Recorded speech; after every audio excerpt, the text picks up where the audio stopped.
So you know how I always shout my teammates out, right? Okay. Of course, it's D-Wade, this and that. He's the reason I got number 4. Really? This guy right here is the reason I got number 4. One, his hard work, his dedication, his loyalness, and we all know he's an enforcer, right? He enforced me not to whoop some ass on that team. I'll let him tell the story. You stopped him. Yes, I did. A lot of times. Teammates or other people? A couple lot of people. So a couple times. A lot of people. Put myself in danger and put myself in harm's way. Hold on, I'm going to start one story off. I'm going to let him finish it. So a rookie was talking smack to me in the shower, and I'm getting ready to go off. And UD was like, Shaq, I love you and respect you.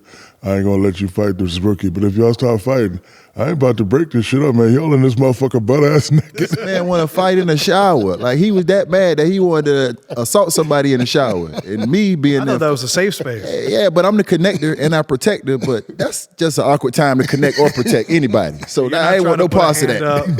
I ain't want no parts of that. And then on the court, I'm sure there was a few too.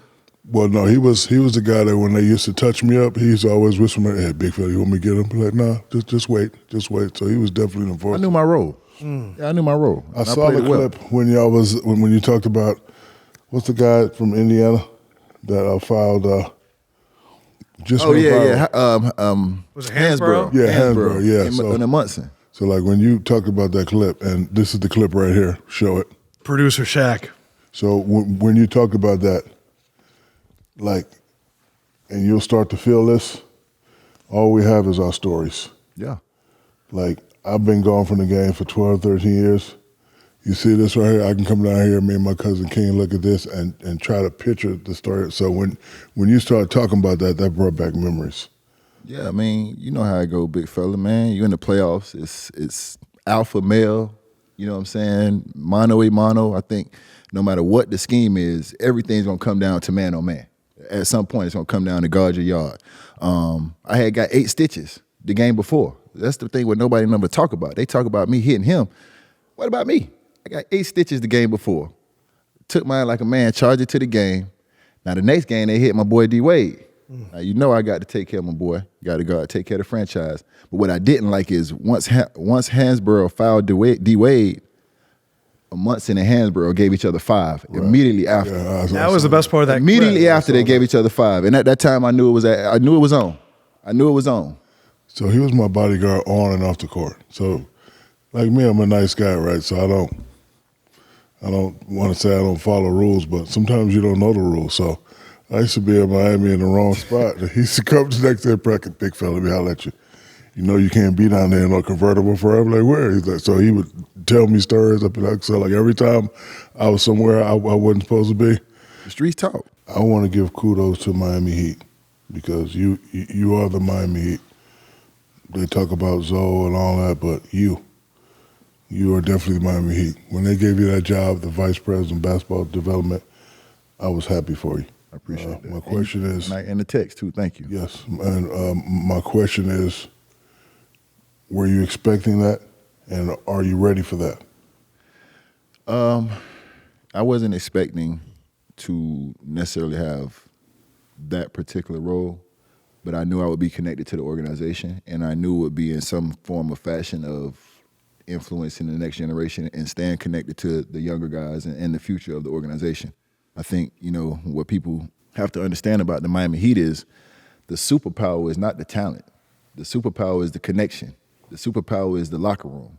The superpower is the time that we spend off the court together, getting to know each other's families. When these guys come in this organization, it's one thing to say, hey, do this. It's another thing to spend time with these guys, get to know their families, hang out with them in the summer, go to dinner, and then when they come to practice, say, hey, I need you to do this. Now you've already banked equity with these dudes.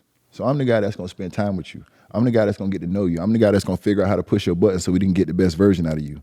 And then I'm going to direct expose message to you. I had heard a rumor, and I kind of want to know your perspective. 2010 LeBron comes. You guys start 9-8, and then you guys go and win 21 of your next 22. I know that there was a lot of drama going on. And I had heard a rumor that you were the one that kind of set the tone in the locker room. Of course he did. That what was happening before was not acceptable. Of course he did. And I'm just curious if you could enlighten us on what happened. I probably tore up some shit in the locker room. I've been known to throw a few things from time to time. But I think one thing about me is what everybody got to understand is, man, I'm obsessed with winning. Like I can't really deal with mediocrity. You know what I'm saying? I can't really deal with not giving my best and not doing my best. You know what I'm saying? So watching that team that we had went out and put together, and I had sacrificed millions. You know how hard it is to make millions up out here? I had sacrificed millions to be a part of that team. Yeah, I took it personal. You know, I took it to heart. And then when you think of a situation where, like Shaq said, it's going to be the other guys. You know what I'm saying? We had the big three, LeBron, Dwyane, you know, Chris. But if we didn't get it done, it's going to be how can we put better pieces around those guys? It's never going to be the particular situation that those guys didn't get it done. It's like, how can we find other guys to put around those guys? So when those guys weren't bringing their A games, I was very honest. Hey, man, tighten that shit up because you're not coming out. It's going to be me that's going to come out. Right. You go play your 42 minutes. I'm going to come out because you fucking up. It's just you don't see a lot of guys, man, that can step to a LeBron, can step to a Shaq, can step to a Jimmy Butler when he goes at Spo, but it's done correctly. Yeah, but you're using the wrong terms. Step to. It's about respect. How many arguments me and you got to? A few. Yeah. A few. Yeah. So, but the respect will never be broken. My best friends, we argue, we fight. Yes. So when we used to fight, but not really fight, it's him being truthful. Like he always used to be like, "Come on, big fella, you out there bullshit." But so my father told me a long time ago, listen to what I say, not how I say it. Mm-hmm. But when you checking me, that's when I respect you more. Only if I respect you back, though. So it wasn't, "Hey, big fella, you out here bullshit." It's, "Hey, big fella, you out there bullshit. Come on now."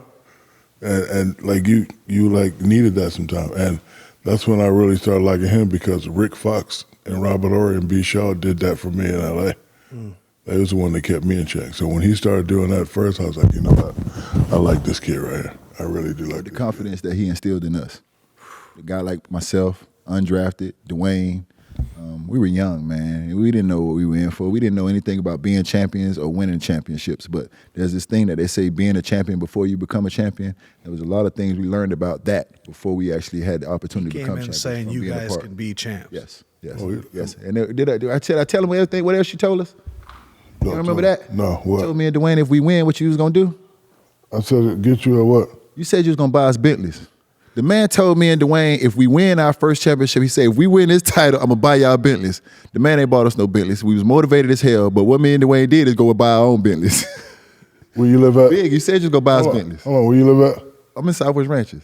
I thought you lived in Miramar. Hold on. Kenny, that Bentley we had dropped off in Miramar in 2006. Call and see what that thing got. So wait, was there a part of you, though, that like during the finals looked over at Dwyane like, yo, we going to get some Bentleys? Yeah. No, because you know why? Yeah. Because when all my Lakers teams win, we were bragging about what I did for them. So they knew it was a possibility I was going to do We that. damn sure, we believe we was young. We ain't know no damn better. He said, what? Bentley? Shh, let's go.